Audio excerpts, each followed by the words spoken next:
Սանահին գյուղ Հայաստանի Հանրապետության Լոռու մարզում, Դեբետ գետի աջափին, Ալավերդի քաղաքի մոտ։ Գյուղը շրջապատված է անտառներով և բլուրներով, ունի հրաշալի տեսարաններ։ Մինչև 1967 թվականը եղել է առանձին գյուղ։ 1996 թվականից մինչև 2024 թվականի հոկտեմբեր ամիս եղել է Ալավերդի քաղաքի մի մասը, որպես թաղամաս։ 2023 թվականին կազմվել է օրինագիծ, որով առաջարկվել է Սանահին թաղամասից առանձնացնել և որպես առանձին բնակավայր, ասել է թե որպես գյուղ ընդգրկել Ալավերդի խոշորացված համայնքի կազմում։ 2024 թվականի հոկտեմբերի 1-ին Հայաստանի կառավարությունը որոշել է փոփոխություն կատարել Հայաստանի Հանրապետության վարչատարածքային բաժանման մասին Հայաստանի Հանրապետության օրենքում։ Ըստ այդ փոփոխության, Ալավերդի համայնքի բնակավայրերի ցանկի Ջիլիզա գյուղ տողից հետո պետք է լրացվի Սանահին գյուղ տողը։ Այսպիսով, Սանահին թաղամասը առանձնացվում է Ալավերդի բնակավայրից և ներառվում Ալավերդի համայնքում որպես առանձին բնակավայր։ Ալավերդի համայնքն է նման ցանկություն հայտնել և համայնքի ղեկավարի կողմից ներկայացվել է միջնորդություն Ալավերդի բնակավայրի Սանահին թաղամասը որպես բնակավայր առանձնացնելու վերաբերյալ։ 2023 թվականի ապրիլի 19-ին Կադաստրի կոմիտեում տեղի էր ունեցել Հայաստանի Հանրապետության աշխարհագրական օբյեկտների անվանակոչումների և անվանափոխումների մասնագիտական հանձնաժողովի հերթական նիստը,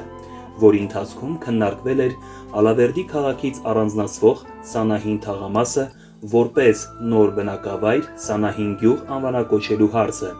որը միաձայն ստացել էր դրական եզրակացություն։ Սանահին գյուղը ունի 273 տնային տնտեսություն։ Համաձայն բնակչության ռեգիստրի տվյալների, գյուղում հաշվառված է մոտ 800 բնակիչ, որից 200-ը անչափահաս։ Մշտապես բնակվում է շուրջ 200 ընտանիք։ Սանահին գյուղը Հայաստանի ամենահին և ամենահրաշալի պատմամշակութային վայրերից է։ Իր բնության և պատմամշակութային բազմաթիվ հուշարձանների առկայության շնորհիվ հանդիսանում է Հայաստանի զբոսաշրջային հայտնի վայրերից մեկը։ Այստեղ է գտնվում հայկական առաքելական հռչակավոր վանական համալիրներից մեկը՝ Սանահինի վանքը, որը Հաղպատի վանքի հետ միասին ընդգրկված է ՅՈՒՆԵՍԿՕ-ի համաշխարհային ժառանգության ցանկում։ Սանահինը համարվում է միջնադարյան Հայաստանի հոգևոր, կրթական և մշակութային կենտրոններից մեկը։ Դեռ 10-րդ դարում այստեղ հիմնադրվել է Սանահինի վանքը, որը դարձել է ուսման և գիտության նշանավոր կենտրոն։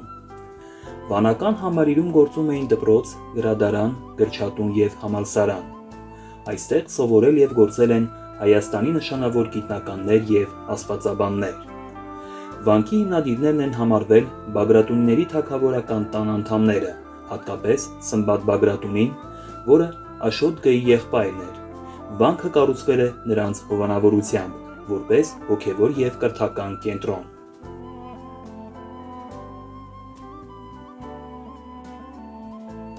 Միկոյան եղբայրների տուն-թանգարան։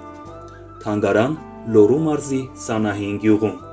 Հիմնադրվել է 1971 թվականին հավերժացնելու Անաստաս և Արտեմ Միկոյանների հայրենիքի հանդեպ ունեցած ծառայությունները։ Անաստաս Միկոյանը եղել է քաղաքական գործիչ, իսկ Արտեմ Միկոյանը օդաչուների և ինքնաթիռների կոնստրուկտոր։ Հուշահամալիրը և թանգարանը պաշտոնապես բացվել են 1982 թվականի հունիսի 17-ին։ Թանգարանի բացման օրը Մոսկվայից թանգարան են բերվել ամենաազդեցիկ երկու ցուցադրանմուշները՝ MiG ինքնաթիռը և Արտեմ Միկոյանի ծառայողական մեքենան։ Տուն-թանգարանը տարիների ընթացքում հարստացվել է նաև այլ ցուցադրանմուշներով։ Թանգարանը հիմնադրել է Միկոյանների հորեղբոր աղջիկը՝ Նուշիկ Միկոյանը։ 2017 թվականին թանգարանը նորոգվել է Looking Forward հիմնադրամի ֆինանսավորմամբ։ Թանգարանում ցուցադրված են Միկոյանների ընտանիքի անձնական իրերը, նրանց աշխատանքային գործունեության մասին պատմող վավերագրական նյութերը։ Թանգարանի բակում են գտնվում Արտեմ և Անաստաս Միկոյանների հուշարձանները, քանդակագործն է Սուրեն Նազարյանը, ճարտարապետը Սարգիս Գուրզադյանը։ Թանգարանը պայմանականորեն բաժանված է երկու մասի, որոնցից մեկում ներկայացվում է Արտեմ, մյուսում Անաստաս Միկոյանների կյանքն ու գործունեությունը։ Թանգարանում կա բազմալեզու գրադարան, որը վերաբերում է եղբայրների գործունեությանը։ Այցելուները կարող են տեղում նստել և օգտվել գրադարանից։ Թեմատիկ գրքեր պատվիրվել են տարբեր երկրներից, կան նաև արխիվային փաստաթղթեր։